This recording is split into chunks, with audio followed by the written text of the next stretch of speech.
I smoothed my dress for the 100th time, scrutinizing my reflection in the full-length mirror. The ivory silk clung to my curves, a perfect fit for tomorrow's wedding. My wedding. A soft knock at the door startled me from my reverie. "Come in," I called, expecting my maid of honor with a last-minute checklist. The door creaked open, and my heart sank. It wasn't best friend, but my younger half-sister, Lydia. Her eyes were red-rimmed, her normally perfect makeup smudged. "Grace," she said, her voice barely above a whisper, "we need to talk." I steeled myself, plastering on a smile. "Lydia, what a surprise. I thought you weren't coming until tomorrow." She stepped into the room, wringing her hands. "I couldn't wait. There's something you need to know." A chill ran down my spine. "What is it?" Lydia took a deep breath. "It's about Trevor." My fiancé's name on her lips sent warning bells ringing in my head. "What about Trevor?" "We've been seeing each other," she said, her eyes fixed on the floor. "For over a year now." The room spun. I gripped the edge of my vanity to steady myself. "You're lying," I spat. "This is my wedding we're talking about." Lydia's head snapped up, her eyes flashing. "I wish I was lying, Grace, but it's true. Ask him yourself." I fumbled for my phone, my fingers shaking as I dialed Trevor's number. He answered on the second ring. "Hey, beautiful. Getting cold feet?" His voice was light, teasing. "Trevor," I said, my voice tight. "Is it true? Have you been seeing Lydia?" The silence on the other end of the line was deafening. When he finally spoke, his words were careful, measured. "Grace, I can explain. It's not what you think." I ended the call, my vision blurring with unshed tears. Lydia stood there watching me, her expression a mix of guilt and something else. "Triumph?" "Why?" I choked out. "Why would you do this to me?" Lydia's face crumpled. "I'm sorry, Grace. I never meant for it to happen. It just did." I laughed bitterly. "Things don't just happen, Lydia. You made a choice. Both of you did." She reached out to touch my arm, but I jerked away. "Don't," I warned. "Don't you dare try to comfort me." A knock at the door interrupted us. My mother's voice drifted through the wood. "Grace? Lydia? Is everything all right in there?" I wiped my eyes hastily, clearing my throat. "Everything's fine, Mom. We'll be out in a minute." Lydia's eyes widened. "You're not going to tell her?" I fixed her with a steely gaze. "Oh, I'm going to tell her. I'm going to tell everyone, but first I need to deal with Trevor." I strode to the door, yanking it open. My mother stood there, concern etched on her face. "Grace, what's wrong?" I brushed past her, my mind set on one goal. "The wedding's off," I said, my voice eerily calm. "I need to see Trevor." As I marched down the hallway, I heard Lydia's frantic whispers to our mother, followed by a gasp of shock. But I didn't look back. My world was crumbling around me, but I'd be damned if I'd let them see me fall apart. I burst into Trevor's study without knocking. He looked up from his desk, surprise quickly replaced by guilt on his handsome face. "Grace," he started, rising to his feet. "Let me explain." I held up a hand, silencing him.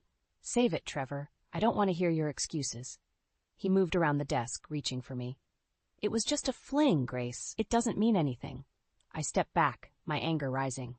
"A fling? With my sister? For over a year?" I shook my head in disbelief.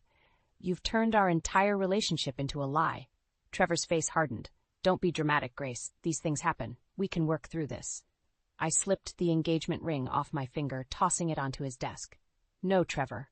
We can't. It's over." As I turned to leave, he grabbed my arm. "Think about what you're doing, Grace. Think about the scandal, the gossip. Is that what you want?" I wrenched my arm free, fixing him with a glare that could freeze hell itself. "What I want," I said slowly, "is for you to go to hell." With that, I walked out, slamming the door behind me. In the hallway, I leaned against the wall, my legs suddenly weak. The weight of what had just happened crashed over me like a tidal wave. My wedding was off. My fiancé had betrayed me. My sister had betrayed me. And tomorrow I'd have to face a house full of guests, all expecting a joyous celebration. I straightened up, squaring my shoulders. I was Grace Granger, and I'd be damned if I'd let them see me broken. As I walked back to my room, one thought burned in my mind. This wasn't over. Not by a long shot. I spent the night pacing my room, my mind a whirlwind of anger and betrayal. As dawn broke, I knew I couldn't face the arriving guests or deal with canceling the wedding alone. I needed backup. With trembling hands, I dialed Peter's number. My old colleague and friend answered on the third ring, his voice groggy with sleep. "Grace, what's wrong?" "Peter, I need your help." The wedding's off. Trevor's been cheating on me with Lydia. There was a sharp intake of breath on the other end. I'll be there in 20 minutes. True to his word, Peter arrived just as I finished throwing some clothes into a suitcase. His familiar face, etched with concern, was a welcome sight. "What do you need me to do?" he asked, no preamble necessary. "Help me face the music," I said, squaring my shoulders.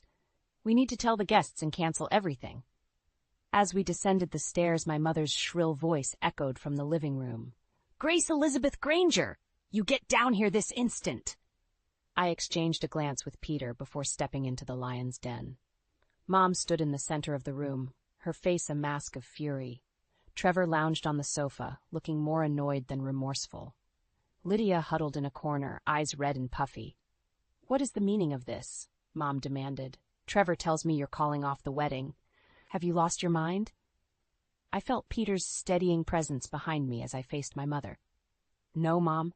I've finally come to my senses. The wedding's off because Trevor's been cheating on me with Lydia for over a year." Mom's face paled, her gaze darting between Trevor and Lydia. "Is this true?" Trevor stood, straightening his jacket. "Now, Beverly, let's not blow this out of proportion. It was just a little indiscretion, hardly worth canceling a wedding over." I couldn't believe my ears. "A little indiscretion? You've been sleeping with my sister." "Half-sister," Lydia mumbled, earning glares from everyone in the room. Mom turned on Lydia, her voice ice-cold. "You? How could you do this to your sister?" "Oh, spare me the righteous indignation, Mom," I snapped. "You're more worried about the scandal than my feelings." "That's not true," Mom protested, but her eyes betrayed her. Trevor stepped towards me, his charm cranked up to 11. "Grace, darling, let's talk about this rationally. Think about all we've invested in this wedding and our future. We can work through this." I felt my resolve wavering for a moment, years of conditioning kicking in. Then I felt Peter's hand on my shoulder, grounding me. "No, Trevor," I said firmly. "We can't. It's over." Trevor's face darkened. "You're making a big mistake, Grace. Think about your career, your reputation. Do you really want to be known as the jilted bride?"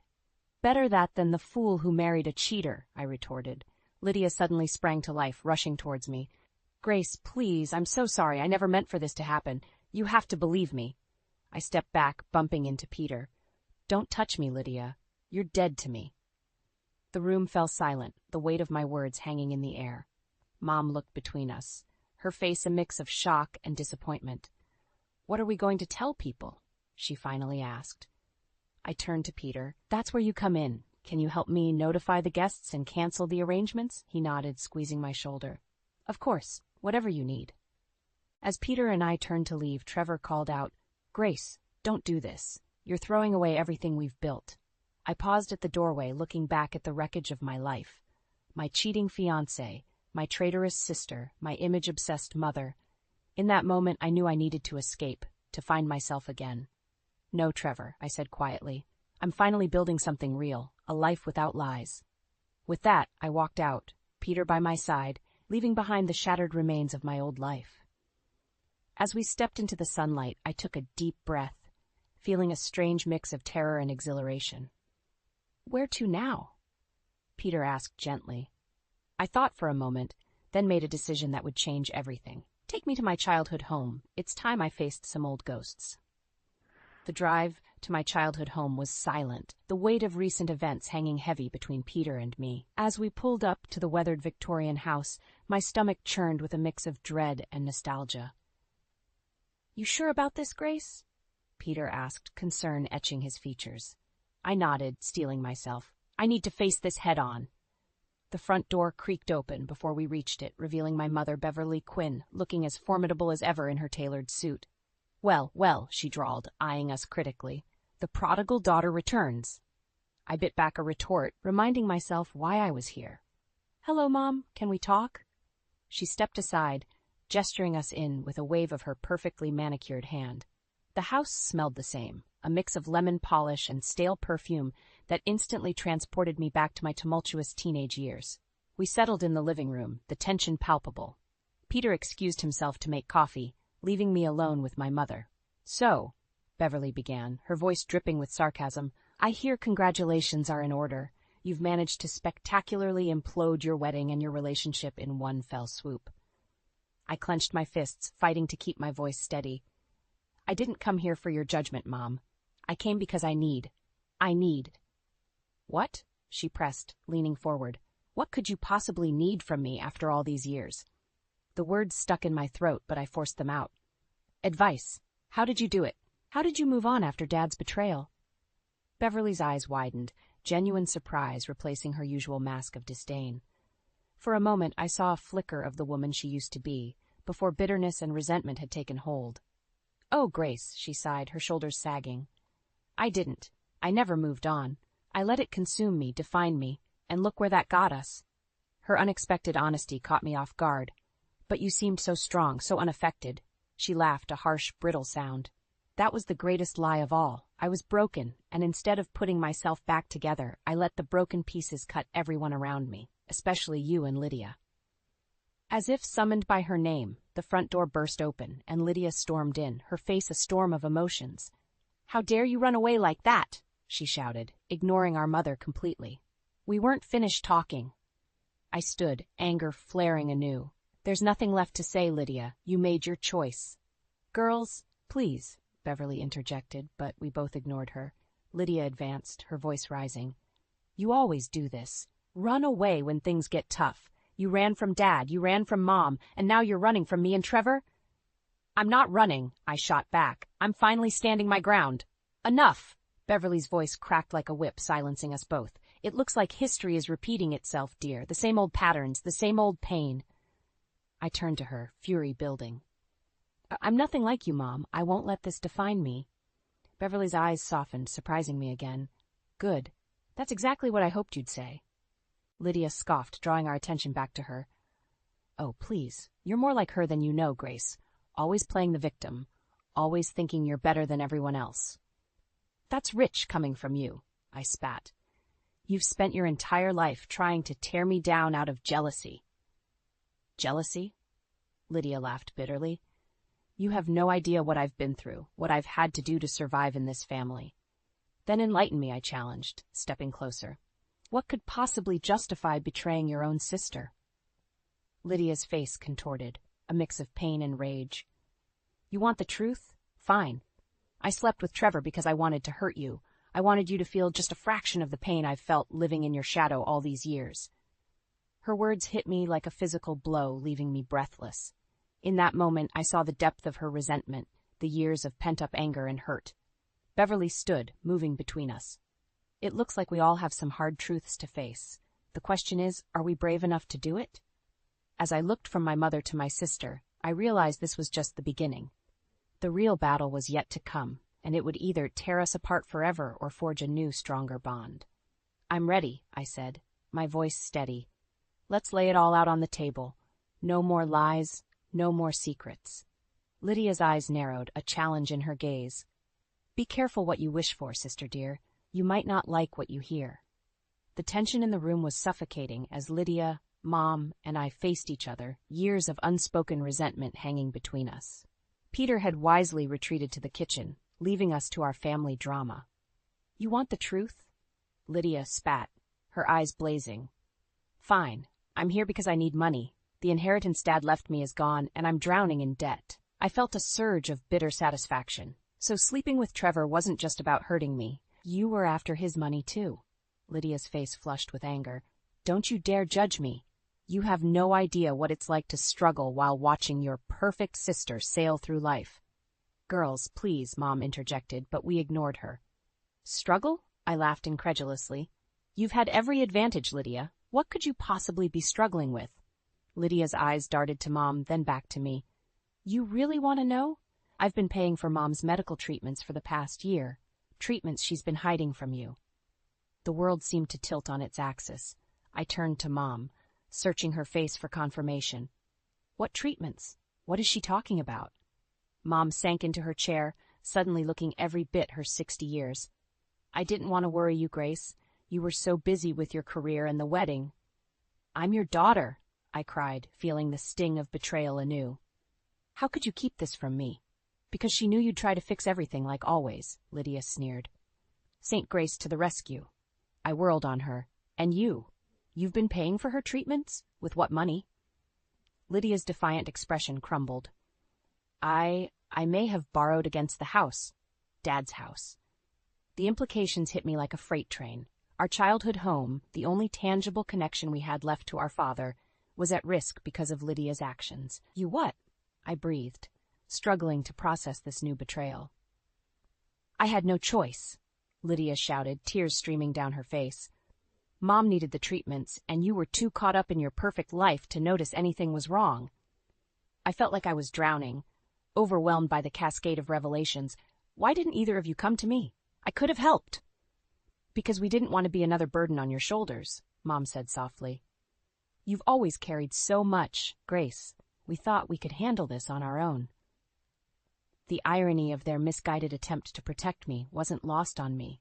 All these years, I'd been maintaining a facade of perfection, thinking it would somehow shield my family from pain.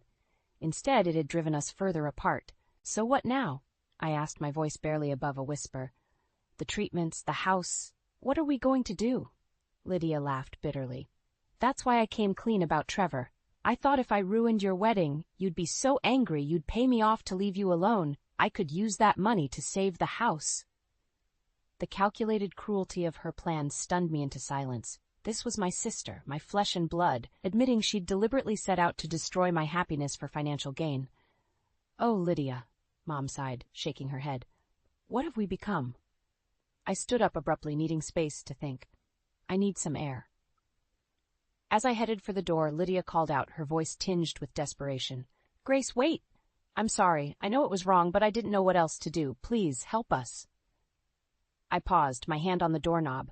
The weight of their expectations, their needs pressed down on me. Part of me wanted to run, to leave this mess behind and start fresh somewhere new. But another part, the part that had always felt responsible for holding this family together, wouldn't let me walk away. I turned back, meeting their anxious gazes. I'll help, I said slowly, but on my terms. No more lies, no more secrets. We deal with this together, as a family, or not at all. The relief on their faces was palpable, but I felt no satisfaction. As I stepped outside, drawing in a deep breath of cool air, I knew that the real challenge was just beginning. Saving our childhood home, dealing with Mom's illness, confronting the web of lies we'd all woven, it would take every ounce of strength I had. But as I stood there, watching the sun set over the neighborhood where I'd grown up, I made a silent vow. I would find a way through this mess, not just for my family, but for myself. It was time to rewrite our story, to break the cycle of betrayal and resentment that had defined us for too long. With renewed determination, I turned back to the house, ready to face whatever came next. The storm was far from over, but for the first time in years, I felt a glimmer of hope that we might weather it together. The next morning, I woke with a sense of purpose. I'd promised to help my family, but I needed answers first. While Mom and Lydia slept, I slipped into Dad's old study, a room that had remained largely untouched since his death. The musty smell of old books and leather enveloped me as I entered. I ran my fingers along the spines of his law books, remembering how I'd once dreamed of following in his footsteps. Now, I was here to uncover the truth he'd left behind. I started rifling through his desk drawers, searching for any clue that might shed light on our family's tangled history. In the bottom drawer, beneath a stack of old files, I found a small, ornate box. My heart raced as I lifted the lid. Inside was a letter, yellowed with age, addressed to me in Dad's familiar handwriting. With trembling hands, I unfolded it and began to read. My dearest Grace, if you're reading this, it means I'm gone, and you've finally started asking the right questions. I've carried the weight of our family's secrets for too long, and it's time you knew the truth. Lydia has always struggled with feeling second best. I fear her resentment will one day pull you and her apart, but the roots of her anger go deeper than you know. The truth is, Lydia isn't your half-sister. She's your full sister, born from an affair your mother had early in our marriage. I chose to raise her as my own, but the strain of this secret tore our family apart. Your mother's guilt, my resentment, and Lydia's constant feeling of not belonging, it all stems from this. I've tried to compensate by favoring you, Grace, but I see now that I've only made things worse. I'm sorry for the burden this knowledge will place on you, but you've always been the strong one, the peacemaker. I hope that with this truth, You can find a way to heal our family's wounds. Forgive us, Grace, and help Lydia find her place in this world. With all my love, Dad. I sat back, stunned. The letter slipped from my fingers, floating to the floor like a fallen leaf. Everything I thought I knew about my family, about myself, had just been turned upside down. Suddenly, Lydia's lifelong resentment made sense. Her desperate attempts to win Mom's approval, her jealousy of my relationship with Dad, it all clicked into place. Grace? Lydia's voice startled me. She stood in the doorway, her eyes widening as she took in the scene. What are you doing in here? I couldn't speak. I simply handed her the letter, watching as the color drained from her face as she read. Is this true? She whispered, looking up at me with tears in her eyes. I nodded, my own vision blurring. It explains so much, doesn't it? Lydia sank to the floor, the letter clutched to her chest. All these years, I thought I was the outsider, the unwanted one, but I was just lost. I moved to sit beside her, tentatively putting an arm around her shoulders. For the first time in years, she didn't pull away. We've both been lost, Lydia, I said softly. Maybe it's time we found our way back to each other. She looked at me, a mix of hope and fear in her eyes. How can you even look at me after everything I've done? I took a deep breath, weighing my next words carefully. Because you're my sister, my full sister, and it's time we stopped letting the past define us. Lydia nodded, wiping her eyes. What do we do now? I stood up, offering her my hand. First we talk to Mom, then we figure out how to save the house and get you both the help you need. Together. As Lydia took my hand, I felt a shift in the air between us. The road ahead would be difficult, fraught with painful conversations and hard truths. But for the first time in years, I felt a glimmer of hope. We walked out of the study side by side, ready to face our mother and the future, whatever it might hold. The web of lies that had entangled our family for so long was finally beginning to unravel. It was up to us now to weave something new from the threads that remained. The tension in the air was palpable as we gathered around the dining table that evening. Mom had insisted on a family dinner, a futile attempt at normalcy amidst the chaos of our lives. Peter had excused himself, sensing the impending storm. I clutched Dad's letter in my pocket, its weight a constant reminder of the truth I now carried. Lydia sat across from me, her eyes darting nervously between Mom and me. She knew what was coming. Before we eat, I began, my voice steadier than I felt, there's something we need to discuss. Mom's fork clattered against her plate. Grace, please, can't we just have one peaceful meal? No, Mom, we can't keep burying the truth. It's time we faced it head on. I pulled out the letter, smoothing it on the table. I found this in Dad's study. It explains everything. As I read the letter aloud, the color drained from Mom's face. Lydia's hands trembled, her knuckles white as she gripped the edge of the table. When I finished, the silence was deafening. Then Mom broke down, years of guilt pouring out in heaving sobs. I'm so sorry, she wept. I never meant for any of this to happen. I thought I was protecting you both. Lydia stood abruptly, her chair scraping against the floor. Protecting us? You've been lying to us our entire lives. I reached out to her, but she recoiled. Lydia, please, we can work through this together. Her laugh was bitter, tinged with hysteria. Together? All these years, and you still couldn't be happy for me. You had everything, Dad's love, Mom's attention, success in your career. What did I have? Scraps. That's not true, I protested, but the words felt hollow even to me. Isn't it? Lydia's eyes blazed with a mixture of pain and fury. You were always the golden child, Grace. Perfect grades, perfect job, perfect fiancé. And what was I? The family disappointment. Mom tried to interject, but Lydia silenced her with a glare. Don't. You don't get to play the victim here. You're the one who started all of this with your affair. I stood, trying to defuse the situation. Lydia, I know you're hurt, but... Hurt? She scoffed. I'm way past hurt, Grace. I'm done. Done with this family. Done with your condescension. Done with living in your shadow. She stormed towards the door, but I couldn't let her leave like this. I grabbed her arm, and suddenly, years of pent-up rage exploded. Lydia whirled around, her hand connecting with my cheek in a resounding slap. The shock of it sent me stumbling backward. Mom screamed, rushing to my side, but I barely heard her. All I could focus on was Lydia's face, contorted with a mixture of satisfaction and horror at what she'd done. Lydia, I whispered, my cheek stinging. What have we become? For a moment I saw a flicker of the sister I once knew in her eyes. Then it vanished, replaced by cold determination. I'll tell you what I've become, she said, her voice low and dangerous.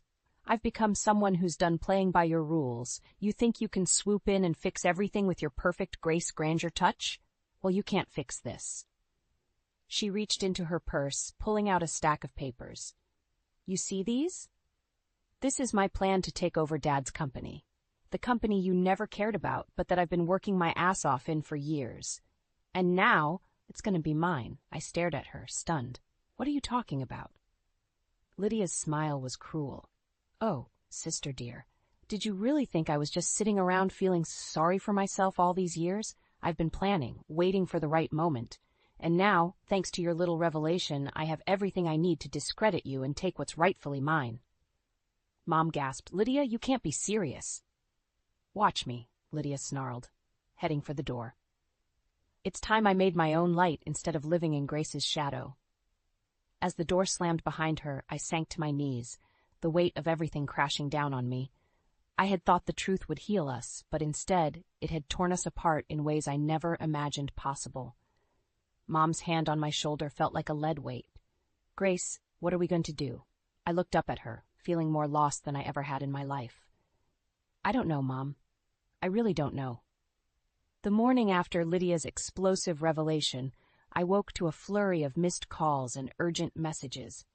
My head pounded as I scrolled through them, each one more alarming than the last. Lydia had wasted no time in setting her plan in motion. I rushed to the family company's headquarters, my stomach churning with dread. As I stepped into the lobby, all eyes turned to me. Whispers followed in my wake, and I caught snippets of conversation that made my blood run cold. Did you hear? Grace Granger's been embezzling. I always knew there was something off about her. I pushed past them, heading straight for the boardroom. As I burst through the doors, I found Lydia holding court, surrounded by the board members. Her eyes gleamed with triumph as she saw me. Ah, Grace, how kind of you to join us, she purred, her voice dripping with false sweetness.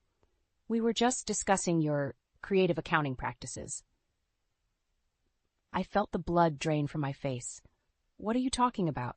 Lydia smiled, sliding a stack of documents across the table.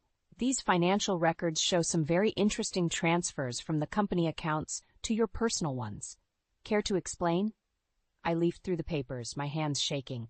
The numbers were all wrong, doctored to make it look like I'd been siphoning funds for years. This is impossible. I've never. Oh, come now, Grace, Lydia interrupted. We all know how hard you've worked. Is it so surprising that you'd want to ensure your own financial security? The board members murmured among themselves, their faces a mix of disappointment and anger. I looked to Mr. Jameson, Dad's old friend and my longtime mentor on the board. His eyes were filled with sadness as he shook his head. Grace, I'm sorry, but given the evidence, we have no choice but to suspend you pending a full investigation. The room spun around me. This couldn't be happening. You can't seriously believe this. Lydia, tell them the truth. Lydia's face hardened. I am telling the truth, Grace. For once in your life, you're not going to be able to talk your way out of this. As security escorted me from the building, I saw Mom waiting in the parking lot, her face etched with worry. Grace, what's happening? Lydia called, said something about you being in trouble. I couldn't bring myself to explain. Instead, I collapsed into her arms, sobbing like I hadn't since I was a child. Mom held me tight, stroking my hair. Oh, my sweet girl, she whispered. What have we done to each other? Back at home, I paced the living room, my mind racing.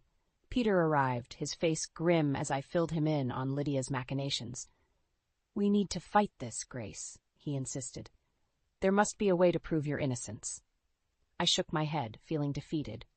How? Lydia's had years to plan this. She knows all our weaknesses, all our secrets. She's always been in my shadow, and now she's found a way to make her own light, by extinguishing mine. Mom, who had been silent until now, suddenly spoke up. No, Grace, you can't give up.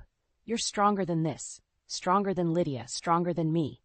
You've always been the one to hold this family together. Her words sparked something in me, a flicker of the fire I'd thought Lydia had extinguished. I stood straighter, my resolve hardening. You're right, Mom. I've spent my whole life trying to be perfect, to make everyone happy. But now?